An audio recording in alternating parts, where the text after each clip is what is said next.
So let's talk about the price of Valve's new hardware, the Steam Machine, or as people on the internet are calling it, the Gabe Cube.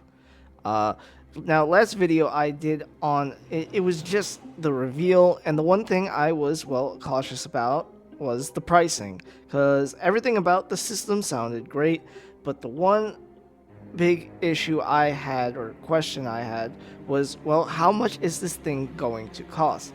And it seems like I definitely wasn't the only one to have this question, and it sparked up quite a few conversations and a bit of a debate about it online. Well, it's been 10 days removed since the reveal, and we still have no word on the pricing or anything like that. There have been some few tech YouTubers out there that got their hands on this machine early to test it, and when it comes to asking Valve about the pricing, they have been very tight-lipped about it, which honestly is very concerning. Because, if you're proud of your work and you think it's reasonably priced, why wouldn't you just tell everybody what the actual thing is worth?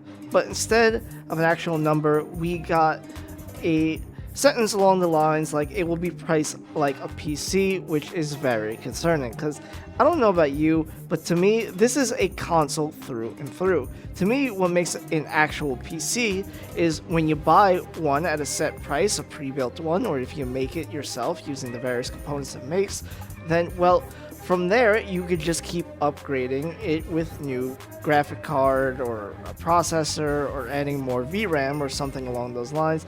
I never heard of someone really just getting an entirely new PC, motherboard and all, because it just felt outdated. No, they usually just upgrade one part or two that gets a little bit outdated and the rest kind of just stays the same.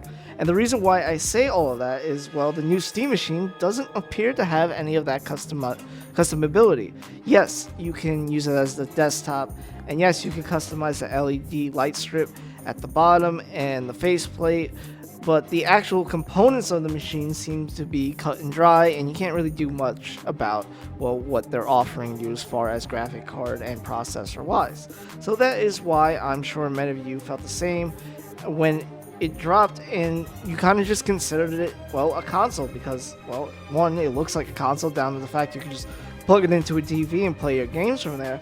But when Valve said that it will be priced like a PC is where they honestly kind of lost me, because I know it's not exactly like a console, but it's more console-esque like than it is an actual PC.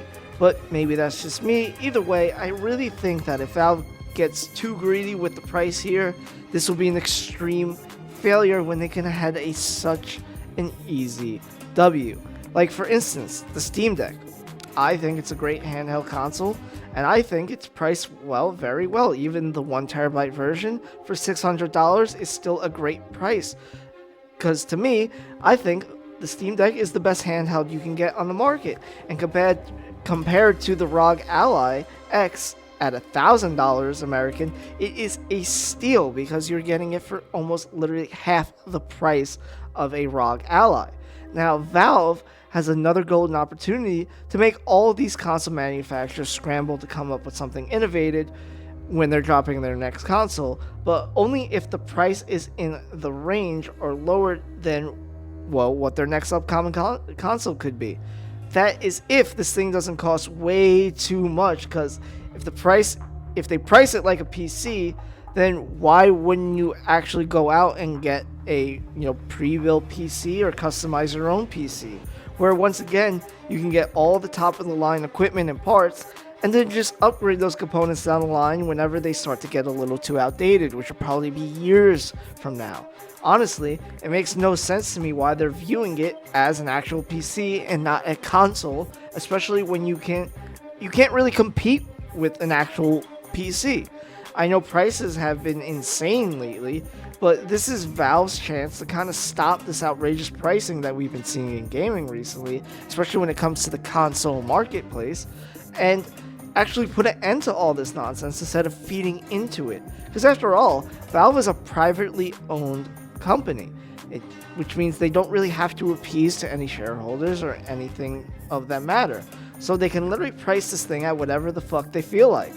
Not to say they're going to start selling more units than the PlayStation, but they damn sure can make it affordable enough to the point where PlayStation, Nintendo, and Xbox can really start to sweat a little bit. I don't know. Maybe they really don't want to step on, these companies' toes and cause any friction between these companies. I just think it'll be a dumb idea for this thing to be priced over $900 American, because there are way too many actual better options in the PC realm than there would be in the console space. Once you get up to that $1,000 range, especially, you might as well just go with PC at that point.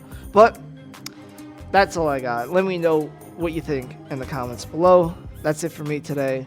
I'll see you in the next video. Peace.